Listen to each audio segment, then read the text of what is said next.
எல்லாருக்கும் வணக்கம். இன்னைக்கு காலையில டீ சாப்பிட போகும்போது ஆட்டோக்காரன் ஒருத்தர் வந்து பேசினாரு. பேப்பர் படிச்சுட்டு திடீர்னு அவர் என்ன தம்பி 500 டன் மீனை திருப்பி அனுப்பிச்சிட்டாங்களாமா, அமெரிக்கா ஏதோ 50% வரி போட்டிருக்காமா, ரஷ்யா தான் பிரச்சனைங்கிறான், என்னதான் இது கதை சொல்லு அப்படின்னு கேட்டாரு.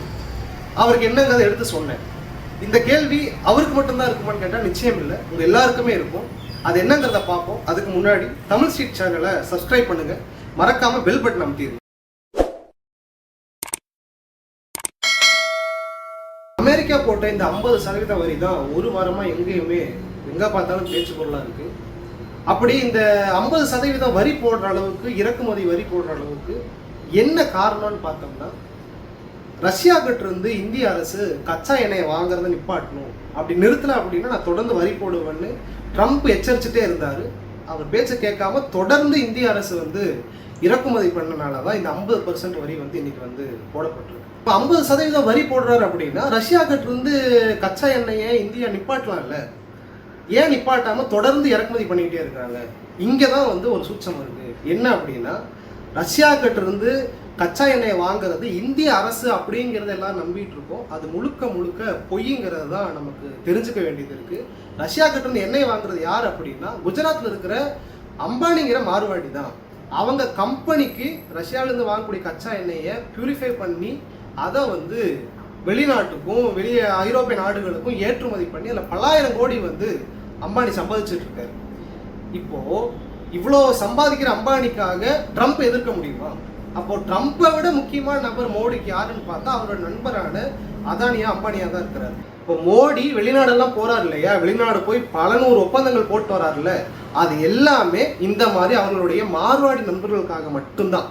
அதுல ஒண்ணுதான் இந்த ரஷ்யா கிட்ட இருந்து வாங்குற கச்சா எண்ணெயும் அடங்கும்.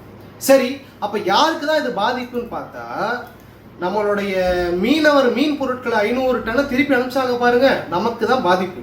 குறிப்பா தென்னிந்தியாவும் அதுலயும் குறிப்பா தமிழ்நாட்டுக்கு தான் இந்த 50% இறக்குமதி வரிங்கிறது மிகப்பெரிய பாதிப்பா இருக்குது.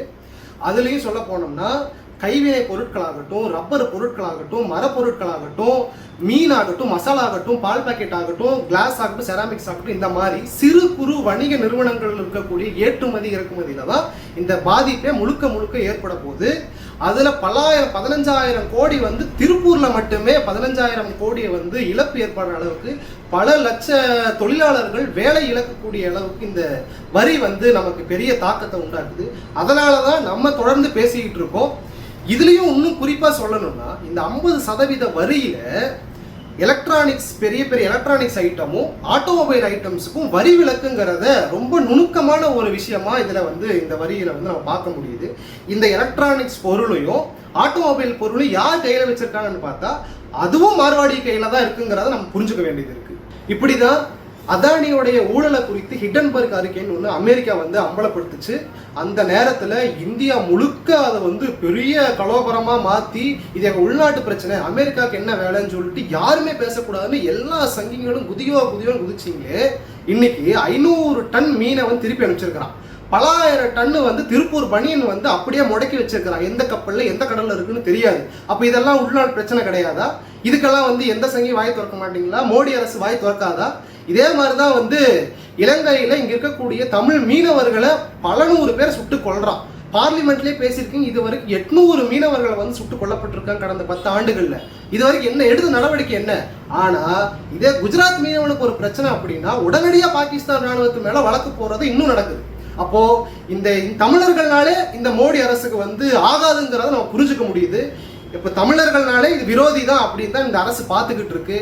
அதானிக்கோ அம்பானிக்கோ ஒரு பிரச்சனைனா அது இந்தியா முழுக்கமான பிரச்சனையா பேசுறவங்க, தமிழர்களுக்கும் தென்னிந்தியாவுக்கு ஒரு பிரச்சனை அப்படின்னா அது அப்படியே கண்டுங்காலம் கடப்புல போட்டுறீங்க. இதுல இருந்து என்ன தெரியுதுன்னா, இந்த அரசு முழுக்க முழுக்க ஒரு மார்வாடிக்குன்னா உடனடியா நிற்கும், ஒரு பார்ப்பனர் நலன்னா உடனடியா நிற்கும். தமிழர்கள்னா அது முழுக்க விரோதமா தான் இருக்குங்கிறத வரலாறு முழுக்க பார்த்துட்டு இருக்கோம். அது இன்னுமே தொடர்ந்துட்டு இருக்குங்கிறத நீங்க புரிஞ்சுக்கணும். இப்படி தொடர்ந்து மார்வாடிகளுக்காக மட்டுமே இருக்கக்கூடிய இந்த பிஜேபி வடநாட்டு கட்சியை தமிழ்நாட்டுக்குள்ள இனியும் நம்ம அனுமதிக்க கூடாது.